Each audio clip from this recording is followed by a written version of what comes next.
Bonjour, aujourd'hui je vais vous présenter un livre que j'ai vraiment aimé. Il s'agit du premier tome de la série Cherub qui s'intitule 100 jours en enfer. Le livre est sorti en 2004. Il existe deux formats, un format de poche et un format BD.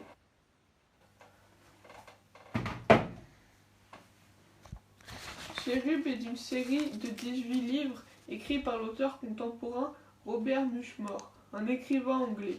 Le livre comporte 390 pages et 41 chapitres. Il est très facile à lire, je l'ai lu en une semaine. L'histoire se passe principalement en Angleterre, à notre époque, mais les protagonistes du livre visitent de nombreux pays. Le pitch du premier livre est le suivant. James Chock, un adolescent révolté qui a du mal à se maîtriser à la mort de sa mère. Il est placé dans un orphelinat, où il continue à s'attirer des ennuis. Un matin, il se réveille dans un établissement étrange, où les enfants et les adolescents portent des t-shirts de couleurs différentes.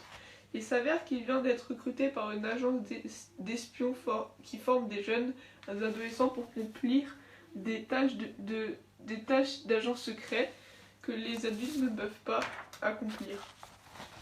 Pour pouvoir devenir un agent à part entière, James va devoir suivre une formation éprouvante de 100 jours, dont le nom du livre, pour prouver qu'il a ce qu'il faut pour intégrer l'agence Cherub. Je vais vous lire deux extraits du livre. Mes chers petits, vous êtes tout à moi les 100 jours à venir. Chacune de ces journées sera également réjouissante. Pas de congé, pas de week-end, réveil à 5h45, douche froide pour tout le monde, habillement puis parcours combat. 7h, petit déjeuner suivi d'exercices physiques. 9h, début des cours au programme. Technique d'espionnage, langue étrangère, maniement des armes et entraînement à la survie en milieu hostile.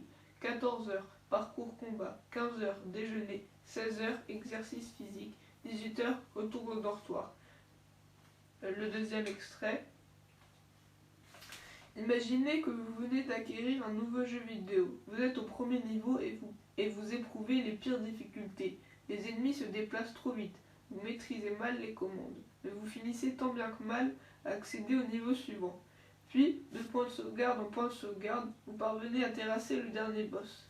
Un jour, par curiosité, vous rejouez le premier niveau. Ce qui vous apparaissait si difficile est devenu un jeu d'enfant. C'est sur ce principe de progression qu'est fondé le programme d'entraînement initial.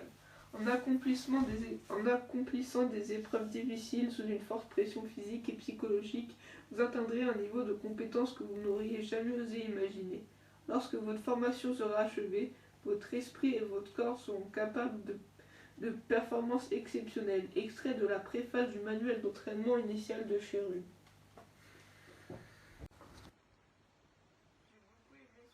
D'abord parce qu'il parle d'un jeune adolescent et on peut facilement s'identifier à lui. En plus, j'adore l'idée d'une école de formation de jeunes espions. C'est écrit de manière tellement réaliste qu'on arrive même à se demander si c'est réel. Outre le thème, j'aime beaucoup la manière dont l'auteur écrit. C'est très dynamique, il y a beaucoup d'action et on s'attache aux différents protagonistes de l'histoire.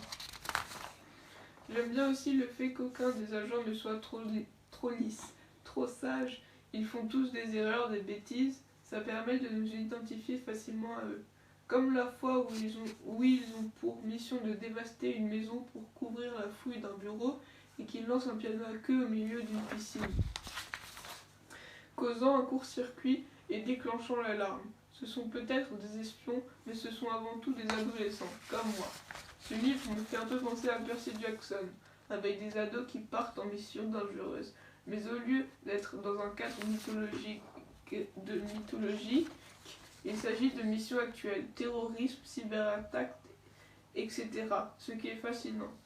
Je ne suis pas un grand lecteur, mais ce livre m'a tellement plu que j'ai demandé à ma mère de m'acheter le deuxième tome. Au revoir.